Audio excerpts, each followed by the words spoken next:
മുത്തശ്ശിക്ക് കണ്ണിന് ചികിത്സയാ. കാഴ്ച പരിശോധിക്കണം. അതിനാ നിങ്ങളെ വിളിച്ചത്. ഞങ്ങളെ ശരിക്ക് കാണുന്നുണ്ടോ എന്നറിയാനാ അല്ലേ? അല്ല, പറയുന്നത് കേട്ടാ മതി. ചോദ്യം വേണ്ട. ആദ്യം ഈ കല്ലിന്മേൽ എന്തെങ്കിലും എഴുത്. എന്നെപ്പറ്റി എഴുതിയാ മതി. കടിയൻ ചേട്ടൻ മഹാനാണ്. ഹാ, കൊള്ളാം. ഇനി ഇതുരുട്ടി ആ കുന്നിന്റെ മുകളിൽ കൊണ്ടുവയ്ക്ക്. ഞാൻ വഴി കാണിച്ച് മുമ്പിൽ നടക്കാം. താൻ പിന്നാലെ വാ. ഹൂ. മുത്തശ്ശി, കുന്നിന്റെ മുകളിൽ പാറക്കല്ല് കാണാനില്ലേ?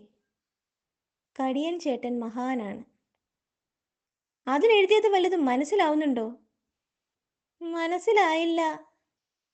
ഓഹോ, എങ്കിൽ കല്ലിങ്ങി കൊണ്ടുവാ. ഉരുട്ടി വിടരുത്. പിടിച്ചു പിടിച്ചു കൊണ്ടുവരണം. വഴി മനസ്സിലായല്ലോ. ഇനി ഞാൻ പിന്നെ നടക്കാം. മുന്നിൽ കയറി നടന്നിട്ട് ഈ മണ്ടൻ കല്ല് വിട്ടാൽ കുഴപ്പമാ. എഴുതിയത് മുത്തശ്ശിക്ക് മനസ്സിലായില്ല. ഒന്നുകൂടി കടുപ്പം കൂട്ടി എഴുതണം.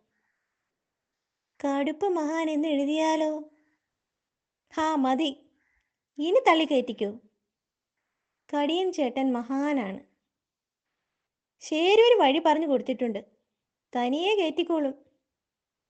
അമ്മമ്മോ, ഇത് വല്ലാത്തൊരു കണ്ണു പരിശോധനയായിപ്പോയി. മുത്തശ്ശി, ഇപ്പോൾ എഴുതിയത് മനസ്സിലാവുന്നുണ്ടോ? ഇല്ല, മനസ്സിലാവുന്നില്ല. ഏ, എന്നാ പിന്നെ ഒന്നുകൂടി കൊണ്ടുവാ. കടിയൻ ചേട്ടൻ മഹാനാണ്. ഇപ്പോഴും മനസ്സിലാവുന്നില്ല. ചേടാ, എങ്കിൽ മരുന്ന് ഫലിച്ചില്ല. ആ മൂങ്ങവൈദ്യരെ ഇങ്ങ് വിളിക്ക്.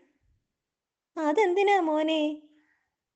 എന്തിനാണെന്നോ? മുത്തശ്ശിയല്ലേ പറഞ്ഞത് എഴുതിയത് വായിക്കാൻ പറ്റുന്നില്ലെന്ന്. വായിക്കാനൊക്കെ എനിക്ക് പറ്റി. പക്ഷേ കാഴ്ച പരിശോധിക്കാൻ വേണ്ടി ഈ മണ്ടമ്പണിയൊക്കെ ചെയ്യിക്കുന്ന നീ മഹാനാണെന്ന് എഴുതിയതാ മനസ്സിലാവാത്തത്.